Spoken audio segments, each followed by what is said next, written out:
बलियापुर में इंस्पेक्टर टोंडे बहुत प्रसिद्ध पुलिस वाला था।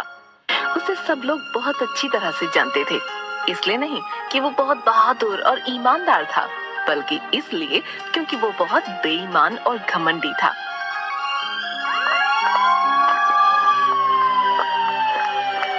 टोंडे एक हवलदार के साथ राशन की दुकान पर जाता है। ओ मंगतलाल, अरे बहुत शिकायत आ रही है सामान में, हैं? मिलावट करता तू, हैं? साहब ये क्या कह रहे हैं आप? हम तो एकदम बढ़िया माल मंगवाते हैं। हमारा सामान एकदम अच्छा है साहब। आप चाहे तो खुद देख लीजिए। ओ सेठ हो, मुझे इतना मत सिखाओ, समझे? तेरे को पकड़कर जेल में भेज दूंगा। राशन में मिलावट करता है और मुझे सिखाता है। नाम भूल गए क्या हमारा?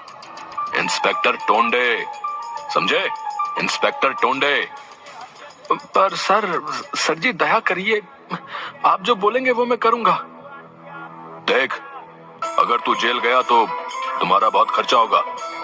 वो मुझे दे दे, मैं तुझे छोड़ दूंगा, वरना जेल जाएगा तू। हम कर भी क्या सकते हैं? इस राक्षस का तो अब हर महीने का यही हो गया है। मंगतलाल टोंडे को पैसा दे देता है।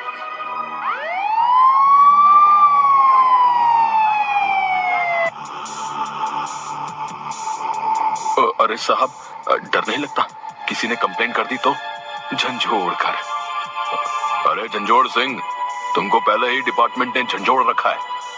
चुपचाप साथ रहो और मजे लो, समझे? मुझसे बहस कर रहा था। नहीं जानता कि पुलिस वाले से पंगा नहीं लेना चाहिए। मेरे पास इतनी पावर है कि किसी को भी आसानी से सबक सिखा सकता हूँ। क्या बात है साहब, आप तो बड़े निडर हैं। मुझे भी सिखाइए ना, कैसे लोगों से पैसे वसूलते हैं। मुझे अपना चेला बना लीजिए, झंझोड़ कर। तू अभी नया नया पुलिस में भर्ती हुआ है ना, मेरे साथ रहते रहते सब सीख जाएगा तू।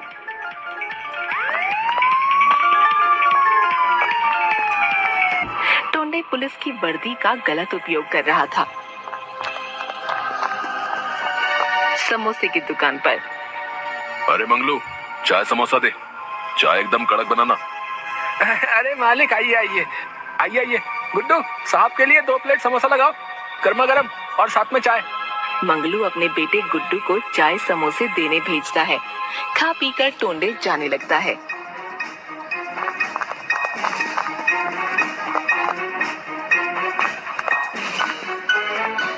साहब, आप पैसा देना भूल गए।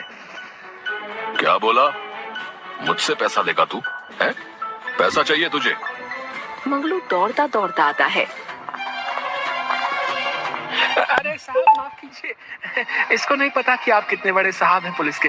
छोटा बच्चा है, माफ कर दीजिए। समझा के रख इसको, नहीं तो। हाँ साहब, हाँ, मैं इसको समझा दूंगा। साहब के सामने झुककर ही रहना पड़ेगा। ठीक कहा ना साहब मैंने, झंझोड़ कर। और नहीं तो क्या, बड़ा आया मुझसे पैसे लेने वाला, सारा मूड खराब कर दिया। टोंडे सबके साथ ऐसा ही व्यवहार करता। सड़क किनारे सब्जी की रेहड़ी के पास जाकर, ए बुढ़िया, तुझे मना किया था ना यहाँ सब्जी की दुकान ना लगाने को। अरे बेटा, यहाँ नहीं लगाऊंगी तो कहाँ जाऊंगी? बहुत गरीब हूँ बेटा, दया करो, मुझे यहाँ दुकान लगाने दो। मना किया ना, तुझे नहीं लगा सकती तू दुकान। पर साहब, यहाँ पर सब्जी की रेहड़ी लगाने में कोई दिक्कत नहीं है, फिर आप इसे मना क्यों कर रहे हैं? झंझोड़ कर। डराना पड़ता है इन लोगों को, तब जाकर झुकते हैं ये। बेटा, मैं बहुत गरीब हूँ, किसी तरह अपना पेट पालती हूँ, दया करो, बहुत दुआएं दूंगी तुम्हें। दुआ लेकर क्या करूंगा मैं? जानती नहीं मैं क्या कर सकता हूँ? चल जा, नहीं तो 1000 रुपए दे। सब्जी वाली दुखी होकर घर चली जाती है। घर पर उसकी एक अपाहिज पोती थी जो बैसाखी के सहारे उसके पास आती है। दादी, आप इतनी जल्दी क्यों आ गई? क्या बताऊं बेटी, अब मैं वहाँ सब्जी नहीं बेच पाऊंगी। पर क्यों दादी, वहाँ क्या दिक्कत है? वहाँ तो बहुत से लोग सब्जी बेचते हैं और आप तो बहुत अच्छी सब्जियाँ रखती हैं। हम गरीबों का कोई सहारा नहीं होता बेटी। शहर के बड़े पुलिस वाले ने मुझे वहाँ सब्जी की रेहड़ी लगाने से मना कर दिया। वो मुझसे पैसे मांग रहा था, तभी वहाँ सब्जी बेचने देगा। मैंने कहा मैं गरीब हूँ, कहाँ से पैसे लाऊंगी? अब घर का कैसे खर्चा चलेगा? मैं तुझे क्या खिलाऊंगी? आप रोइए मत दादी, मेरी चिंता बिल्कुल मत कीजिए, मुझे बिल्कुल भूख नहीं लगती। चलिए दादी, हम पुलिस अंकल को बोलते हैं, वो हमारी बात जरूर मान जाएंगे। नहीं मेरी बच्ची, वो नहीं मानेगा। मुझे माफ करना, मैं तेरा ख्याल नहीं रख पा रही। दोनों दुखी होकर रह जाती हैं।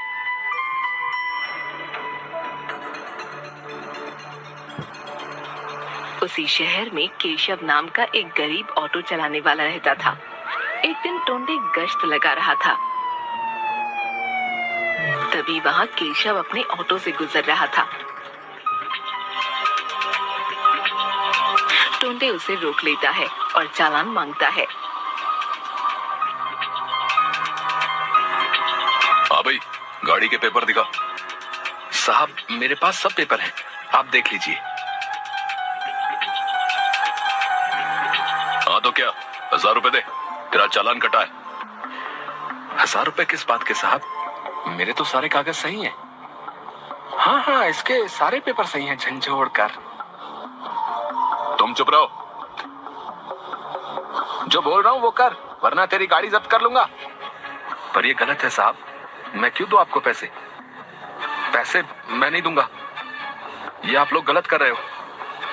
टोंडे फिर भी केशव को शराब पीकर गाड़ी चलाने के जुर्म में जेल भिजवा देता है। इस तरह सब टोंडे से परेशान थे। ये हमारे गांव के जो इंस्पेक्टर हैं बड़े लालची हैं भाई, हर समय झूठे इल्जाम का डर दिखाकर हमसे पैसे वसूलते हैं। हाँ भैया सही कह रहे हो, हम तो बड़े परेशान हो गए हैं, काम धंधा करना भी मुश्किल सा हो गया है। अब क्या करें भैया, इनकी बात तो माननी ही पड़ेगी, वरना पता नहीं ये क्या कर दे। अब देखो भैया कैसे हमें उससे राहत मिलती है। हर बुराई का कभी ना कभी तो अंत होता ही है।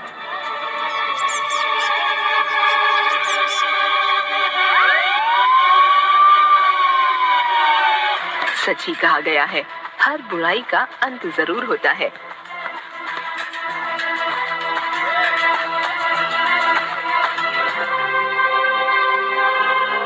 रिश्वत के पैसों से टोंडे ने एक कार खरीदी और अपनी पत्नी और बेटी को लेकर उसमें घूमने जा रहा था। अरे मालती, सुनती हो? देखो बाहर क्या लाया हूँ आज। अरे वाह, नई कार! क्या जी आपको बोनस मिला है क्या? अरे मेरी लाडो, इंस्पेक्टर टोंडे अगर चाहे तो हर रोज बोनस ले सकता है। तुम आम खाओ, गुठलियां क्यों गिन रही हो?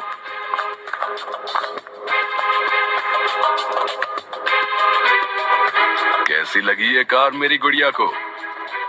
बहुत अच्छी है पापा, मुझे जू ले चलिए और आइसक्रीम भी खिलाइएगा पापा। हाँ, पर पहले हम मंदिर चलेंगे, ठीक है? ठीक है मम्मी, पर आइसक्रीम जरूर खिलाना। तू मेरी गुड़िया जो बोलेगी वही होगा। टोंडे मस्ती में कार चला रहा था।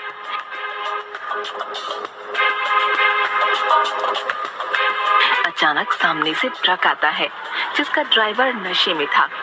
बहुत तेज गाड़ी चला रहा था। ला ला ला ला ला, आज मौसम है सुहाना, दारू पीने का है बहाना। ला ला ला ला ला। टोंडे की गाड़ी का संतुलन बिगड़ जाता है। वो एक पेड़ से टकरा जाती है। उसकी बेटी को ज्यादा चोट लग जाती है। तभी वहाँ केशव अपना रिक्शा लेकर गुजर रहा था। साहब बाहर आ जाइए, मेरा हाथ पकड़ के। टोंडे किसी तरह बड़ी मुश्किल से बाहर निकलता है। साहब अंदर और भी लोग हैं। मेरी गुड़िया अंदर ही है, मेरी पत्नी भी। हाँ साहब मैं अभी निकालता हूँ, आप फिक्र मत करिए। बड़ी मुश्किल से वो सबको बाहर निकालता है और अपने रिक्शा में बिठाकर अस्पताल ले जाता है। आपकी पत्नी ठीक है।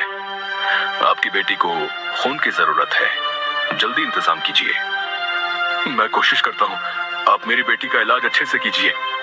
इस वक्त तक केशव ने ये बात सबको बता दी थी और सब हॉस्पिटल में आ गए थे।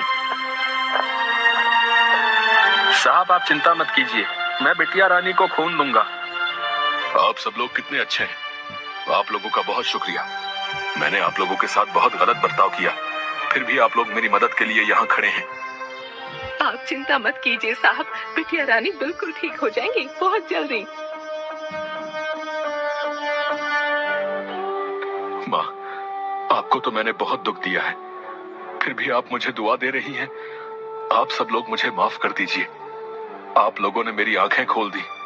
अब मैं कभी कोई गलत काम नहीं करूंगा और अपनी वर्दी का हमेशा सही इस्तेमाल करूंगा। आप सबकी वजह से मेरी गुड़िया और हम लोग बच पाए। आप लोगों का बहुत बहुत धन्यवाद। साहब अच्छा हुआ आप वक्त रहते सुधर गए। अगर गलती से मैं आपका सीनियर बन जाता तो आपको मैं ही सुधारता, झंझोड़ कर। कुछ ज्यादा नहीं बोल रहे हो झंझोड़ सिंह? अभी सीनियर मैं ही हूँ। वो गलती से जुबान फिसल गई साहब, झंझोड़ कर। और सब हंसने लगते हैं। कुछ दिनों बाद टोंडे की बेटी भी ठीक हो जाती है। इसीलिए कहा गया है कि इंसान को हमेशा अच्छे काम करने चाहिए, क्योंकि ईश्वर उनके हर कर्मों का हिसाब लेता है।